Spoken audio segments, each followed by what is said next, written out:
छत्रपती संभाजीनगर जिल्ह्यातील जेहूर मुंगसापूर येथे आयोजित संत संमेलनात आंतरराष्ट्रीय कथाकार आणि भविष्यवक्ता महामंडलेश्वर मुक्तानंदगिरी बापूजी महाराज यांच्या विरोधात पसरविण्यात आलेल्या कथित निराधार आरोपांचा संतांनी तीव्र निषेध केलाय।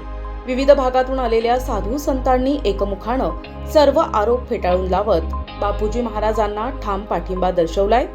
यावेळी कार्यक्रमाला उपस्थित असलेल्या रुग्णांनी आणि भाविकांनी आपल्या भावना व्यक्त करत बापूजी महाराजांनी रुग्णसेवा आणि दरबार लवकरात लवकर पुन्हा सुरू करावा अशी जोरदार मागणी केली आहे।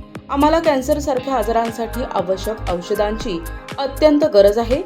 वेळेवर औषधे न मिळाल्यास आम्हाला केमोथेरपीची गरज लागेल असे काही रुग्णांनी सांगितले, तर इतर रुग्णांनीही आपापल्या उपचारांसाठी आवश्यक औषधांची गरज व्यक्त करत दरबार सुरू होणे अत्यावश्यक असल्याचं नमूद केलंय। भाविकांनीही मोठ्या अपेक्षेने बापूजी महाराजांकडे दरबार पुन्हा सुरू करण्याचं आवाहन केलं असून त्यांच्या सेवेमुळे अनेकांना दिलासा मिळत असल्याचे त्यांनी सांगितले। या संत संमेलनातून बापूजी महाराजांच्या समर्थनार्थ साधू संतांची एकजूट स्पष्टपणे दिसून आली। तसेच समाजाने अप्रमाणित आणि दिशाभूल करणाऱ्या माहितीवर विश्वास न ठेवता सत्य परिस्थिती समजून घ्यावी असे आवाहनही करण्यात आले। ज्यावेळेस कोरोना काळात माझ्या मुलाला कोरोनाच्या काळामध्ये पेशंटला संभाजीनगरला नेले होते। तिथं 4 दिवस ऍडमिट केलं, पण त्याला थोडाही काही फरक पडला नाही। आम्ही 4 दिवसानंतर त्यानं दुसरे पेशंट जायला लागले, त्यामुळं तो घाबरला। आम्ही त्याला इथं आणलं आश्रमात। अगोदर कन्नड दवाखान्यात नेलं, ते म्हणजे तुम्ही असं पेशंट घरी आणायचं नसतं, तुम्ही तिथंच ऍडमिट ठेवायचं असतं। पण मग आम्ही त्याला भीती वाटायला तो इथं थांबायचं नाही, पेशंट जायला लागले। मग आम्ही बापू महाराजच्या आश्रमात आणलं। इथं आम्हाला 1 तासातच त्यांनी औषधं दिले आणि मास्क काढायला लावले। आम्हाला ताबडतोब 1-1.5 तासातच असा फरक पडला। नंतर 4 दिवस तिथं अजून ऍडमिट करायचं होतं, पण आम्ही तिथं थांबलो नाही। इथं आल्यावर आम्हाला ताबडतोब फरक पडला। मी सिद्धेश्वर कडुबा चव्हाण, राहणार मुंगसापूर, तालुका कन्नड, जिल्हा छत्रपती संभाजीनगर। मी तर लहानपणापासून इथंच वाढलेलो आहे। माझे वडील हे आहे कडुबा संतराम चव्हाण। लास्ट 2025च्या उन्हाळ्यामध्ये माझे वडील आजारी पडले आणि त्यांचे पूर्ण हातपाय सुजलेले होते। त्यांची किडनीला सुजाली होती, लिव्हरला सुजाली होती, जेवण करत नव्हते, त्यांनी जगण्याची आशा सोडली होती। मग इथं संभाजीनगरला MGM हॉस्पिटल, तुम्हाला सर्वांना माहीत असेल, MGM हॉस्पिटलला ॲडमिट होते। 5 दिवस ॲडमिट होते, जवळपास 5 दिवस डॉक्टरांनी ते ट्रीटमेंट करत होते। मेडिकल चालू होतं, त्यांना काही फरक पडत नव्हता, जेवण करत होते व्यवस्थित ना, त्यांची सूज कमी होत होती। मग त्यांनी 5 दिवसानंतर त्यांना डिस्चार्ज दिला, म्हणे 1.5 ते 2 महिने तुम्हाला सूज उतरायला लागेल म्हणे, ते लगेच सूज उतरणार नाही म्हणे। हे रोज रडत होते वडील माझे, तर मी आता वाचत नाही, मी आता राहत नाही, मला चालता येत नाही, माझे हातपाय सुजले।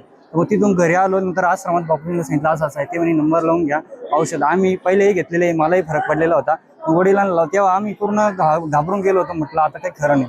पण बापूजींनी त्यांना सूज उतारण्यासाठी बी औषध दिलं, किडनीचं ते सूज आली, ते लिव्हर बी नीट झालं। त्याच्यानंतर औषध त्यांना दिलं, ते 3ऱ्या दिवशी सूज उतरली। सूज उतरल्यानंतर स्किन डल होती माणसाची, त्यांची पूर्ण म्हणजे पाय असे चांगले सुजले होते, पाय हात, आणि ते कामच करत नव्हती बॉडी काही। तर 3ऱ्या दिवशी त्यांची स्किन अशी डल झाली, त्यांची सूज उतरली आणि त्यांना जेवणासाठी बी औषध दिलं होतं, ते कंटिन्यू एकदम व्यवस्थित जेवण करायला लागले। तर आज तुमच्या समोर आहे, त्यांनी आशा सोडून दिली होती। तर ही माझी वडील आहे, वाचले औषध बापूजींच्या औषधीमुळे। कडुबा संतराम चव्हाण। बापूजी हे शिवकथा, रामकथा, हनुमान कथा आणि वस्तुशास्त्र अगदी तज्ज्ञ। बापूजीनं आम्हाला घराचा प्लॅन दिला 31-33, आणि ह्या कच्चं काम करा, पण ह्या घरात तुम्ही राहायला जा। मुलगी पोलीस झाली, हा मुलगा पोलीस झाला। दुसरी गोष्ट मी थंडी तापेमुळे माझे हातपाय सुरू, MGMला दवाखान्यात होतो मी। तिथून डॉक्टरनं मला सुट्टी दिली। मला सुट्टी काय त्याचं, ही सूज आहे माझी, हे बोट एवढं होते, मनगट एवढं होतं, ही सूज कधी होते म्हणजे 3 महिने लागतील त्यांनी। त्यांनी सुट्टी दिली, घरी आल्यावर मी इथे नंबर लावला। 1-2-3 दिवसामध्ये त्या गोळ्या औषधी घेऊन सूज बसरून मला खाली बसता उठता यायला लागलं, सत्यस्थिती सांगतो। त्यांना डायलिसिसचा प्रॉब्लेम होता, तर म्हणजे ते इतके आजारी होते, तर त्यांना त्यांच्या घरच्यांनी म्हणजे मरतील डॉक्टरनी सांगितलं होतं। 5 ते 7 लाख रुपये खर्च त्यांचा दवाखान्यात झाला, आणि डॉक्टरांनी सांगितलं होतं की 1 महिना ते जगतील, 1 महिना जगतील। मग त्यांनी नाही म्हणून, म्हणजे आता हे जाणारच आहे, त्या हिशोबाने त्यांनी इकडे आणले, म्हणजे बापूजींच्या आश्रमात आणले। तर त्यांनी 1-1.5 वर्ष झालं आता, तर ते एकदम क्लिअर होऊन गेले।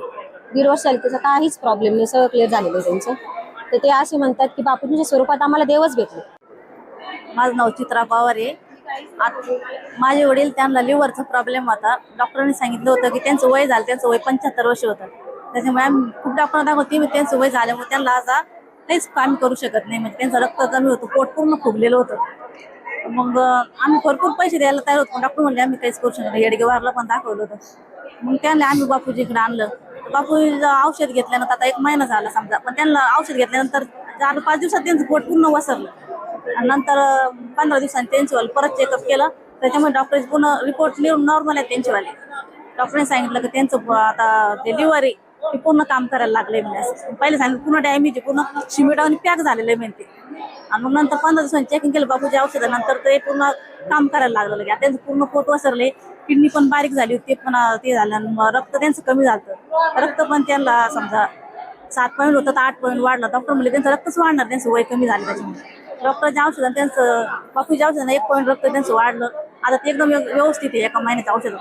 मग सपूर लताबाई कडबा चव्हाण, मग सपूरची चव्हाण. बापूजींना जशी बापूजी तर आले ना तशी बापूजींच्या आम्ही सेवेकरी आहोत.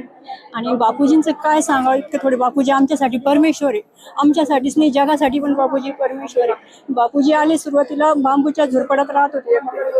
बापूजींनी 21 वर्ष फलाहार केलं. फलाहार सुद्धा बापूजी असे वेळेवर कधी करत नाही. नियमाचं त्यांनी अजिबात एवढं सुद्धा पन्नड होऊ देत नाही. बापूजी नियमाचे कडक आहे, म्हणून आजपर्यंत बापूजींचं सगळं ईश्वरी शक्ती. एक शब्द सुद्धा बापूजींचा असं वाया जात नाही. बापूजी जे बोलले ते सत्यच घडतं. माझा प्रत्यक्ष अनुभव आहे. मी 10-15 एकर शेती असून अन्न करून हिंडत होते. बापूजींकडे गेले, बापूजी म्हणजे तुम्ही फक्त विश्वास ठेवा आणि श्रद्धा ठेवा. मी जसे बापूजींचे पाय चरण धरले ना तसे बापूजींच्या चरणाला लागलेच माझं एकदम कल्याण झालं. मी झोपडीत राहत होते, बापूजी म्हणे समजून सांगितलं तुम्ही घर करा. बापूजींनी शब्द दिला घर करायचं. ज्या तिथीला बापूजींनी पूजन केलं त्याच तिथीला 1 वर्षात पूर्ण घर झालं. आम्ही घरात गेलो. परत माझे मुलं शिक्षण करून सर्व्हिसला लागले, दोन्ही मुलं सर्व्हिसला लागले आणि माझं खूप चांगलं झालं. आणि माझ्या घरचे इतके आजारी पडले होते, डॉक्टरांनी त्यांना त्यांच्या दोन्ही किडन्या फेल गेल्या म्हणून सांगितलं होतं. आणि सूज इतके सुजले ते 2 महिने वसरणार नाही. बापूजींनी सांगितलं तुम्ही विश्वास ठेवा, काहीच होणार नाही, फक्त 8 दिवसात सुद्धा वसरा. बापूजींच्या विश्वासावर आम्ही दवाखान्यात गेलो, पण सगळे रिपोर्ट निर्मूल आले. त्यांना असं आम्ही धरून नेलो होतो चौघांनी, असं धरून नेलं, धरून तिथे दवाखान्यात नेलं. डॉक्टरनी सगळे रिपोर्ट केले ना, सगळे नील आले बापूजींच्या कृपा आशीर्वादाने. आणि तिथून आल्यानंतर डॉक्टर म्हणे 2 महिने तुमची सुरुवात करणार. आणि बापूजीकडे आले, नंबर लावला, विभूती तिथे 2च दिवसामध्ये ते क्लिअर झाले आणि चालायला लागले. इतका मोठा अनुभव आहे. बापूजी असं कधीच करू शकत नाही, अजिबात खोटं आहे. सगळं खोटं केलंय त्यांच्यावर, खूप आरोप केले, त्यांना खूप त्रास दिलाय. भाऊसाहेब दपूजी गांगुर्डे, राहणार कळमदरे, तालुका चांदवड, जिल्हा नाशिक. माझ्या जिभेला कॅन्सर झालेला होता. मी बापूजीकडे येऊन तो कॅन्सर क्लिअर झाला. याचा फोटो पण आहे पहिले कॅन्सरचा काढलेला, माझ्याकडे रिपोर्ट पण आहे, पुरायला मी ते पण देऊ शकतो. आणि मी आता क्लिअर झालो. माझ्या भाचीला पण ब्लड कॅन्सर झाला होता, ती गेली आमच्या हातातून. असं वाटलं होतं बापूजींच्या औषधामुळे ती क्लिअर झाली. बापूजींनी आता माझं पण औषध संपलेले, माझं क्लिअर होत असताना औषध लेट झाल्यामुळे माझ्या जिभेला थोडं चणचण व्हायला लागलेलं आहे. असे अनेक आमच्या नातेवाईक पेशंट आम्ही येणार होतो, खूप लोकांचे पेशंटचे हाल होत आहेत. बापूजींनी तुरंत ते काम चालू करावा. साने जातेगाव टेंबी वैजापूर तालुक्यातील त्यांचे ये घोडेगाव, गंगापूर तालुक्यात घोडेगाव आहे. त्यांना स्वतःला डायलिसिस झालेला होता आणि त्यांची येईन त्यांना कॅन्सर झालेला होता. 1.5 वर्षापूर्वी आम्ही मुंगसापूरचा आहे. आता त्यांनी आम्हाला कॉल केला का तुमच्या गावाशेजारी आश्रम आहे, आम्हाला तिथं यायचं आहे. तर ते आले आणि मी स्वतः त्यांना इथं घेऊन आलो. अक्षरशः त्यांना उचलून आम्ही बापूजीच्या कॅबिनमध्ये नेलं. आणि मला असं वाटत होतं की त्यांनी डायरेक्ट 1.5 वर्षानंतर 2 दिवसापूर्वी कॉल केला का आम्हाला इतका काही फरक पडला का. ते जे कॅन्सरवालं पेशंट आम्हाला वाटत होतं की ते आता इतक्या दिवसात गेलं असेल, पण ते मानभाऊ पंताच्या आश्रमामध्ये राहते ती महिला, तिच्या अक्षरशः पूर्ण डोक्याचे केस गेलेले होते. ती महिला सुद्धा आज आश्रमात काम करते. आणि ते जे डायलिसिस झालेले होते का ते आमचे पाहुणे, तर ते पण त्यांना असं 5 लाख रुपये देऊन दवाखान्यात काहीच रिझल्ट आला नाही. शेवटी बापूजीच्या औषधाने 2-3 हजारामध्ये समजा काय जे औषध असं एकच ट्रीटमेंट केली, दुसरी सुद्धा नाही. त्याच्यात त्यांना 100% रिझल्ट आला. त्यांनाच आज यायचं होतं, पण त्यांची पंढरपूरला पंगत असल्यामुळे पारायणची ते काही येऊ शकले नाही. बस. जय बापू. बाबाजींच्या गाडीचा ड्रायव्हर आहे. गेल्या 20 वर्षापासून सेवेत आहे. मी एक साधारण शेतकरी माणूस आहे आणि त्यांची सेवा करत असताना नियमाचं इतकं पालन आहे. मी गेल्या 20 वर्षात त्यांना पाणी पिताना बघितलं नाही. आणि मी कुठेही बी एकदम सुखसुविधात कुठेही मुक्काम करत नाही. जंगलात मुक्काम, जंगलात खाणं, कुठं हॉटेलचं खाणं नाही, कुठं ऐशारामध्ये राहणं नाही, जंगलात राहणं, गौमातेच्या गोट्यात राहणं, एवढी सेवा करून हे जनतेकरता ते इतके उपास तपास करता की आम्ही जर म्हणलो तर बाबाजी तुम्ही असं करा की आम्हाला जगाचं कल्याण करायचं, आमचं काय, आम्ही साधू, आम्ही इथून उठलो कुठं पण जाऊ, पण तुमच्याकरता आम्हाला सगळं रात्रंदिवस करायचं आहे. तुम्ही जरी शेवटीत आमच्यावर उपकार करत नाही, तुम्ही तुमचा धर्म करा, आम्ही आमचं काम करू, हे त्यांचं आम्हाला वेळोवेळीच सांगणं असतं. आम्ही रात्रंदिवस गाडी त्यांच्या भरोशावर चालवतो. भगवंताच्या कृपेने 24 घंटे सेवेत आहे. लोकांनी एवढं बदनाम केलं, आमच्या आत्म्याला दुःख वाटते एकदम. एवढंच. सोपान पडवळ मथुरपाडा मालेगाव बोलतोय मी. हे आमचे बापूजींचे ड्रायव्हर. आम्ही जेव्हा रामेश्वर यात्रेला गेलो मागच्या वर्षी आणि बालाजीवरून आम्ही पद्मावतीला चाललो होतो. आज त्या गाडीवरती आपण ऐकूया ते का वीज कुठंतरी 25, 50, 100 किलोमीटर फुटावरती पडली तर माणसाला शॉक बसतो. हे साक्षीला आमचे बापूजींचे ड्रायव्हर आहे. बापूजींच्या शेजारी बसलेले होते. एक चमत्कारिक दैविक काहीतरी बापूजींच्या पाठीमागं असलेली शक्ती, बाबाजींचे आशीर्वाद. बापूजींच्या गाडीच्या काच छेदून वीज पास झाली, काचेचं पाणी झालं, अंगावर काच पडली, गाडीच्या फायबरचं पाणी झालं, पण बापूजींच्या केसाला धक्का लागला नाही. आणि हे साक्षीदार आहे आमचे. हे ड्रायव्हर असताना 5 जण आज जे गुरु आता ते गुरु पण गाडीमध्ये होते, बापूजींचे वडील गाडीमध्ये होते, कोणालाही धक्का लागला नाही. हा एक चमत्कारिक विषय सहज मनात आला माझ्या, म्हणून बोलावं असं वाटलं. आणि आज हे कुपितर जातीचे जर त्रास देत असतील तर त्यांना हा चमत्कारिक व्यवसाय असताना सुद्धा जर त्यांना जर एवढ्या दैवशक्तीचा जर अनुभव नसेल तर यांच्यासारखे कुपितर तेच. माणसाच्या जन्मात येऊन त्यांचा काहीच फायदा नाही झाला, मानवाच्या जन्मात येऊन त्यांचा काहीच उपयोग नाही झाला. मी प्रवीण रामदास खैरनार, नांदगाव. परमपूज्य बापूजी हे आमचे गुरुवर्यच नाही तर आम्ही आमचे दैवत मानतो. आमच्या गुरुवर्यांच्या बाबतीत ह्या नीच प्रवृत्तीच्या लोकांनी जे काही बोलण्याचं धाडस केलं, खोटे नाटे आरोप त्यांच्यावरती लावले, याच्यावरती लवकरात लवकर शासनाने दखल घेऊन त्यांना यातनं मुक्त करावं. आणि बापूजींनी 10 दिवसापासून जी सेवा पेशंटची बंद केलेली आहे, त्या पेशंटच्या सेवेमधून प्रत्येकाला जे आत्मिक समाधान मिळत होतं ते आता भेटत नाही आहे. कित्येक पेशंट असे आहेत तर ते उपचार वाचून परेशान झालेले आहेत ह्या लोकांच्या त्रासामुळे.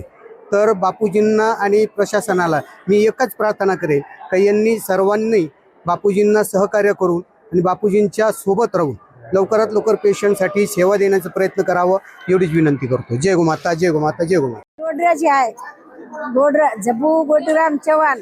मी अनुसाबाई, मला बापू काकीच बोलते. कायमची आमचे बापू असे आहे, त्यांचे सारखे संत जगामध्ये पण नाही आहे. ते पूर्ण रामाचे अवतार आहे.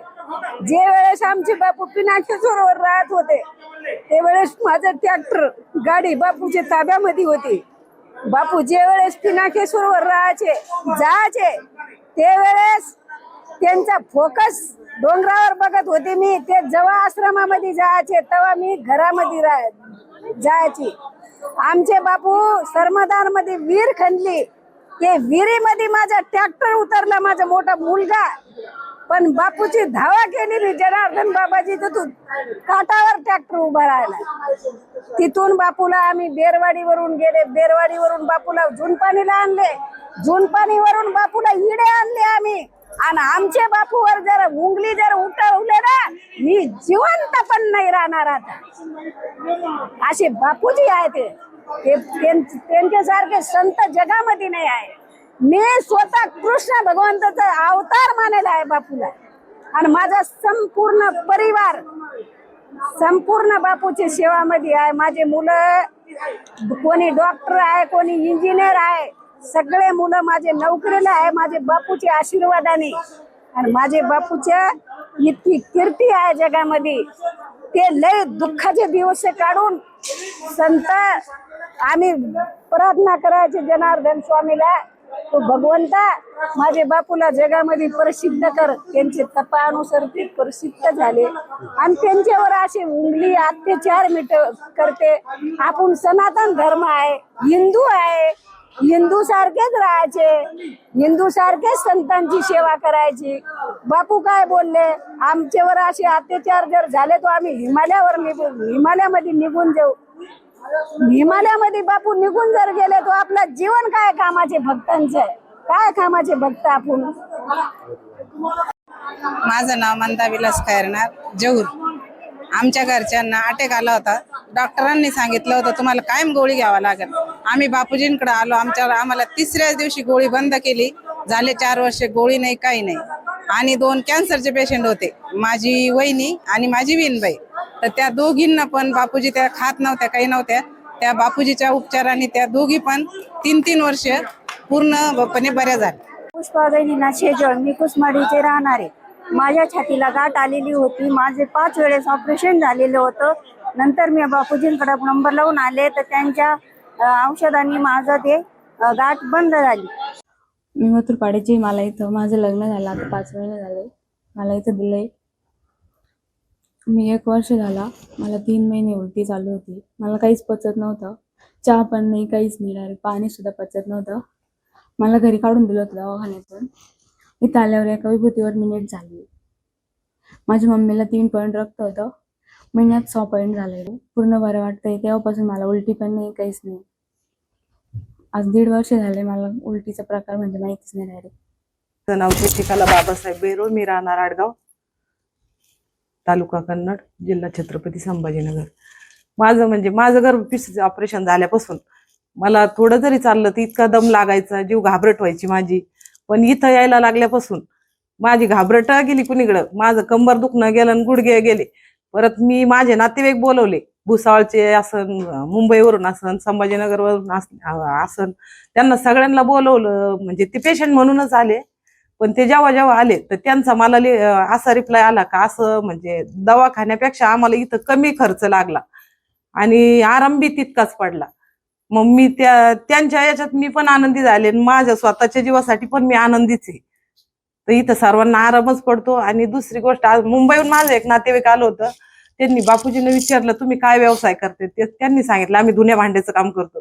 तर त्यांची फी वापस भेटली त्यांना.